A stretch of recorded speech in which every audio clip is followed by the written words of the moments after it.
सार्थ ज्ञानेश्वरी अध्याय क्रमांक 9 राजविद्या राजगुह्य योग ओवी 51 ते 90. हे ऐकल्यावर तुमचा देवाकडे पाहण्याचा दृष्टिकोन बदलेल. भगवंत सर्वत्र आहेत, पण तरीही आपल्या नजरेला का दिसत नाहीत? तर श्रीकृष्ण सांगतात, मी या संपूर्ण सृष्टीमध्ये व्यापून आहे. प्रत्येक कणामध्ये माझं अस्तित्व आहे, पण अज्ञानामुळे माणूस मला ओळखू शकत नाही आणि म्हणूनच तो सत्यापासून दूर राहतो. चला तर मग ओवी 51 आपण पाहूयात. देवींची का सुखाच्या पावती चढता येजेच यांच्या भेटी, मग भेटल्या की रमेठी भोगणे याही पडे. त्याप्रमाणे ज्याच्या भेटीगाठी सुखाच्या पायरीने चढता येते, त्याची भेट झाली की निश्चितपणे भोगणे संपते.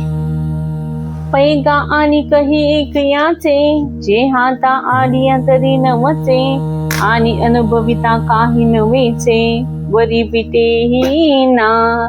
अर्जुना, आणखीन दुसरे याचे महत्व असे की जे हाती आले असता नाश पावत नाही आणि अनुभवल्याने कमीही होत नाही अथवा विटतही नाही. एथ जरी तू तार्किका एसी हनगेसी शंका, ना एवढी वस्तू हे लोका उरली केवी पाम. हे तर्क कुशल अर्जुना, जर तू शंका धरशील की एवढी ज्ञानासारखी ही वस्तू तिचा अनुभव घेतल्याशिवाय लोकांमध्ये कशी राहिली. जे एक उत्तरे याची आवाडी जळती आगी खाली तिवडी, ते अनायासे स्वगोडी सांडिती केवी. कारण 100ला एक व्याज मिळून 101 रुपये व्हावे म्हणून जळत्या आगीत उडी घालतात. ते लोक कष्टाशिवाय मिळणाऱ्या स्वरूप सुखाची गोडी कशी टाकतील. तरी पवित्र आणि रम्य देवींची सुखोपाय गम्य, आणि स्वसुख परमधर्म्य वरी आपण पाजोडे. तरी जे पवित्र रमणीय आणि सोप्या उपायाने प्राप्त होणारे असे ते आत्मस्वरूप असून धर्माला धरून शिवाय आपल्याच ठिकाणी आपल्याला मिळते. ऐसा आघवेची हा सुरवाडू आहे, तरी जना खाती के विवरोला आहे. हा शंकेचा ठाव किर होई, परी न धरावी दुआ. या प्रकारे सर्व सुखकर आहे, तर ते लोकांच्या सेवनातून कसे राहिले अशी खरोखर शंकेला जागा आहे. परंतु तू अशी शंका घेऊ नकोस. अश्र श्रद्धाना पुरुषा धर्म सास्य परतम, अप्राप्य मानवी वर्तन्ते मृत्यू संसार वर्तनवनी. हे शत्रु तापना, या धर्मावर श्रद्धा न ठेवणारे लोक माझी प्राप्ती न होता मृत्यूरूप संसार मार्गावरती परत येतात. पाहे पादूत पवित्र आणि गोड, पासी त्वचेची या पदरा आड, परी ते अपैरुनी गोचीड अशुद्ध कायन सेविती. असे पहा, दूध पवित्र आणि गोड असून ते फक्त त्वचेच्या पदरा आडच आहे, परंतु गोचीड ते पवित्र दूध सोडून अशुद्ध रक्त पित नाही काय. का कमलकंदानी दुर्दुरी नांदनुक एकेची घरी, परी परागू सेविचे भ्रमरी येदा चिखलूची उरे.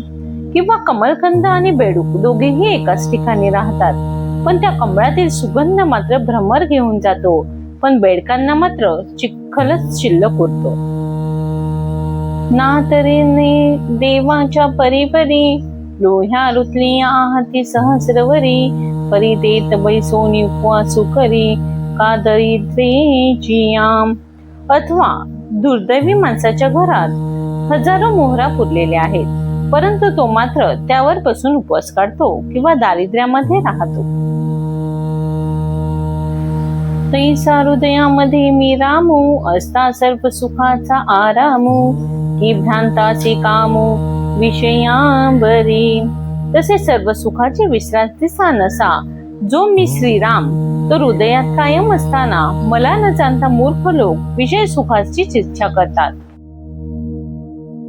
बहुमृगजळ देखून डोळा, फुंकीचे अमृताचा गिळता गळाळा, डोळीला परिसु बांधिला गळा, शुक्तिका लाभे.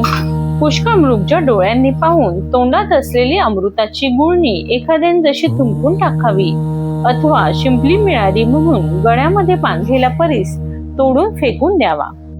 तैसी हम ममतेची लवड चवडी, मातेन पवतीची पापुडी, मनोनी जन्म मरणाची दुथडी, दहुळती थेली. त्याप्रमाणे मी आणि माझे या नादामध्ये दंग झालेले लोक मला येऊन मिळत नाहीत, म्हणूनच ते जन्म मरणरूपी गटांगळ्या खातात. हे रवी मी तरी कैसा, मुखाप्रती भानुका जैसा, कही दिसे न दिसेसा, वाणीचा नोहे.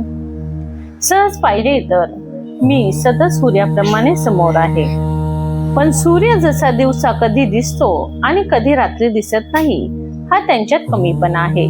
तसा कमीपणा माझ्यामध्ये नाही. मया तुद्मिंद सर्व जगत व्यक्त मूर्तीना, मम स्थानी सर्व भूतानी न चाहेत तेष्णमस्थितम. अव्यक्त रूपाने मी हे सर्व व्यापलेले आहे. सर्व भूते माझ्या ठिकाणी आहेत, पण मी त्यांच्या ठिकाणी नाही. माझे या विस्तारलेपणाचे निनावे, हे जगाचे नोहे आघवे, जैसे दूध मुराले स्वभावे, तरी त्यांची दही. हे जग म्हणजे माझा विस्तार नव्हे काय, जसे दूध थिजले की ते दही होते. का बीजांची जाहले तरू, अथवा भंगाराची अळकाळू, तैसा मजेकाचा विस्तारू, ते हे जग. किंवा बीजच झाड झाले अथवा सोनेच अलंकार झाले, त्याप्रमाणे हे जग म्हणजे माझ्या एकट्याचाच विस्तार आहे. हे अव्यक्तपणे थिजले, तेची मग विश्वांकारे ओथिजले, तैसे अमूर्त मूर्ती मी विस्तारले, त्रैलोक्य जाणे. हे अव्यक्तपणाने थिजलेले असते, तेच विश्वाच्या रूपाने पसरते. अशा प्रकारे अव्यक्त रूप असलेला जो मी, तोच त्रैलोक्याच्या रूपाने विस्तार पावलेला आहे असे तू समज. महदादी देहांते ये अशेषी भूते, परी माझ्या ठाई बिंबते, जैसी जळी फेन. त्याप्रमाणे ज्याप्रमाणे पाण्यावर फेस भासतो, त्याचप्रमाणे महत्त्वापासून देहापर्यंत ही सर्व भूते माझ्या ठिकाणी भासतात. परितया फेना तू पाहता, जेवी जळन दिसे पंडुसुता, ना तरी स्वप्नींची अनेकता, चेलिया नोहिजे. अर्जुना, पण या फेसावर जर पाहिले तर पाणी दिसत नाही, अथवा जागे झाल्यावर स्वप्नातील अनेकपण हे राहत नाही. तैसी भूते माझ्या ठाई, बिंबती तया माझी मी नाही, या उपपत्ती तुझ पाही, सांगितली या मागा. त्याप्रमाणे सर्व भूते माझ्याच आश्रयावर भासतात, पण मी मात्र त्याच्या आश्रयावर नाही. हा विचार मी तुला मागेच सांगितलेला आहे.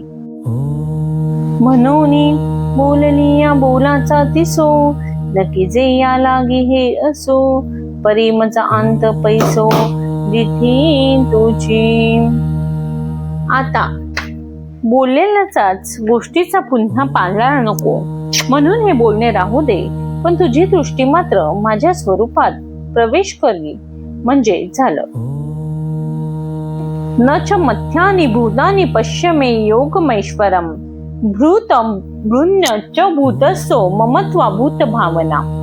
अर्जुना, माझा ऐश्वर्य योग पहा. माझ्या ठिकाणी सर्व भूते नाहीत, पण भूत भावना स्वरूप मी भूतांना धारण करतो, परंतु त्यांच्या ठिकाणी मी राहत नाही. आमुचा प्रकृती पलीकडील भाव, जरी कल्पेने विन लागसी पाहो, तरी मज माझी भूते हे ही वाहो, जे मी सर्व म्हणोनी. मायेच्या पलीकडे असणारी आमची जी शुद्ध स्वरूप परिस्थिती, ती कल्पना टाकून पाहशील तर माझ्या आश्रयावर सर्व भूते आहेत म्हणणेही खोटे आहे, कारण सर्व काही मीच आहे. एरवी संकल्पांची सांज वेळे, नावे कतिमिरेच ते बुद्धीचे डोळे, म्हणून अखंड त्याची परी झावळे, भूत भिन्न से देखे. सहज विचार केला तर कल्पनारूपी संध्याकाळच्या वेळी बुद्धीची दृष्टी क्षणभर मंद होते. म्हणून अखंड स्वरूप असलेला जो मी त्या माझ्या ठिकाणी अज्ञानाने झांजडीत निरनिराळे भूते आहेत असे दिसते. तेची संकल्पाची सांज जै लोपे, ते अखंडतची आहे स्वरूपे. जैशी शंका जात घेऊ लोपे, सापपन माळेचे. तीच कल्पनारूपी सायंकाळ नाहीशी झाली की मी मूळचा अखंड स्वरूपच आहे. जशी माळेवर भासणारी सर्पकल्पना जाता क्षणी माळेचे सर्पपण जाऊन तिचे मूळचे स्वरूप दिसते. हिरवी तरी भूमी आतून स्वयंभ, काय घडे या गाडगे यांचे निगती कोंब. परी ते कुलालमतीचे गर्भ उमटले की. एरवी पहा भूमीतून स्वभावताच काय घागरी मडकीची कोंब फुटतात तर नाही, तर ते कुंभाराच्या बुद्धीतील कल्पना साकारलेली असते. ना तरे सागरींच्या पाणी, काय तरंगीच्या आहे खाणी. ते अवतार करणी वारयाची नव्हे. अथवा समुद्राच्या पाण्यात काय लाटांच्या खाणी आहेत? नाही, ती तर वाऱ्याचीच अवांतर करणी आहे. पाही पा कापसाच्या पोटी, काय कापडाची होती पेटी. तो वेडी तयाची दिठी, कापड जाहला. पहा कापसाच्या पोटात काय कापडांचा गठ्ठा होता? नाही, तो कापूस वापरणाऱ्यांच्या दृष्टीने कापड झालेला आहे. जरी सोने लेणे होऊन घडे, तरी तयाचे सोने पण काय मोडे. अलंकार हे वरची लिकडे, लेत याचे निभावे. सोन्याचे जरी अलंकार असले तरी त्याचा सोनेपणा मोडत नाही. ते घालणाऱ्याच्या दृष्टीने ते अलंकार आहेत असे वरवर भासते. सांगे पडी सादाची प्रत्युत्तरे, का आरिसाचे अविष्करे. ते आपले की साचोकारे, तितकीची होते. मला सांग, आपल्या शब्दांचेच प्रतिध्वनी रूप प्रत्युत्तर मिळते किंवा आरशात जे प्रतिबिंब दिसते ते शब्द आणि रूप आपले आहे का खरोखर तेथे आहे? तेचे निर्मळे माझ्या स्वरूपी, जो भूत भावना आरोपी. तयासी तयांच्या संकल्पी, भूताभासूसे. त्याप्रमाणे माझ्या शुद्ध स्वरूपाच्या ठिकाणी जो भूताच्या कल्पनेचा आरोप करतो त्याला त्याच्या संकल्प दृष्टीने भूते भासतात. तेची कल्पिती प्रकृती पुरे, तरी भूताभासू आधीची सरे. मग स्वरूपी उरे एक सरे, निखळ माझे. तीच कल्पनारूप प्रकृती माया संपली की भूताभास मूळचा नाही असा निश्चय होतो आणि मग माझे केवळ शुद्ध स्वरूपच उरते. हे असो अंगी भरली या भवंडी, जैशा भूमत दिसती अडीधडी. तैसिया फुलिया कल्पना खंडी, गमती भूते. हे राहू दे, आपण आपल्याच भोवती गरगर फिरले असता भोवळ आल्यामुळे जसे भोवताळचे सर्व गिरीकंदर फिरल्यासारखे दिसतात, त्याप्रमाणे अखंड परमात्मा स्वरूपाच्या ठिकाणी आपल्या कल्पनेने भूते भासतात. तेची कल्पना सांडून पाही, तरी मी भूती भूते माझी आठाई. हे स्वप्ने ही परी नाही, कल्पावया जोगे. तीच कल्पना सोडून पाहिले तर मी भूतात सर्व माझी भूते माझ्या ठिकाणी आहेत. ही गोष्ट स्वप्नात देखील करण्यासारखी नाही. आता मीच एक भूता ते धरता, अथवा भूता माझी मी असता. या संकल्प सन्निपाता, आतुलिया बोलिला. आता मीच एक भूते धारण करणारा अथवा भूतांमध्ये असणारा हे बोलणे म्हणजे संकल्प रूपी सन्निपात झाल्याची बडबड होय. म्हणून परीसी का प्रियोतमा, या परी मी विश्वेसी विश्वात्मा. जो या लटकी या भूतग्रामा, बाह्यो सदा. म्हणून हे प्रियोत्तमा अर्जुना ऐक, याप्रमाणे मी विश्व किंवा विश्वाचा आत्मा आहे. हे म्हणणे मिथ्या जगताची कल्पना करणाऱ्यांच्या दृष्टीने आहे. रश्मीचे अंधारे जैसे नवे तेची मृगजळ आभासे, माझ्या ठाई भूतजात तैसे आणि मातेही भावे. सूर्यकिरणांमुळे जसे नसलेले मृगजळ भासते तसे माझ्या आधारावर ही भूते भासतात आणि मीही एक त्यांच्यामध्ये आहे अशीही ते कल्पना करतात. मी ए परीचा भूत भावनू, परी सर्व भूतांशी अभिन्नू, जैसी प्रभानी भानू एकची ते. असा मी प्राण्यांचा उत्पत्ती करता आहे असे म्हणतात. वास्तविक प्राणी आणि मी एकच, जसे सूर्य आणि सूर्यप्रभा एकच. हा आमुचा ऐश्वरी योगू, तुवा देखील की सांगू, आता सांगे काही येत लागू, भूतभेदाचा असे. हे आमचे योगेश्वर्य, तुला चांगले समजेल का तर सांग, मी आणि प्राणी मात्र यांच्यात काहीतरी भेदाचा संबंध आहे काय? या लागे मजपासून भूते आणि नव्हती हे निरुते, आणि भूत वेगळी माते काही जमन मनी हो. या करता खरोखर माझ्यापेक्षा प्राणी मात्र वेगळे नाहीत आणि मीही त्यांच्याहून वेगळा आहे असे तू कधीही समजू नकोस. यथाकाश स्थितो नित्यम वायू सर्वत्र गोमहान, तथा सर्वानी भूतानी मस्थानी न्यूपधराय. ज्याप्रमाणे आकाशामध्ये गमनशील असा महान वायू सर्वत्र नित्य असतो, तशी ही संपूर्ण भूते माझ्याच ठिकाणी राहतात असे तू समज. पै गगन जेवढे जैसे, पवनुही गगनी ते वडाची असे, सहजे हालविनिया वेगळा दिसे, एरवी गगन तेची तो. परंतु आकाश जसे आणि जेवढे आहे तसाच आणि तेवढाच वायू आकाशामध्ये असतो. सहज हलून पाहिलं की तो वेगळा दिसतो, नाहीतर आकाश आणि वायू एकच आहे. तैसे भूत जात माझ्या ठाई, कल्पिजे तरी आभासे काही, निर्विकल्पी तरी नाही, तेथ मीची मी आघवे. त्याप्रमाणे माझ्या ठिकाणी सर्व भूत मात्रांची कल्पना केली तर भासतात, आणि तीच कल्पना टाकून दिली तर भूते नसून मी सर्व आहे. म्हणूनच जो फक्त श्रद्धेने, प्रेमाने आणि पूर्ण विश्वासाने भगवंताची भक्ती करतो तो मला सहज प्राप्त होतो. देव दूर नाही, तो आपल्या अंतःकरणातच आहे. फक्त त्याला ओळखण्याची दृष्टी हवी. अशी ही गूढ पण सोपी गोष्ट जी जीवनाला परम शांतीकडे नेणारी आहे.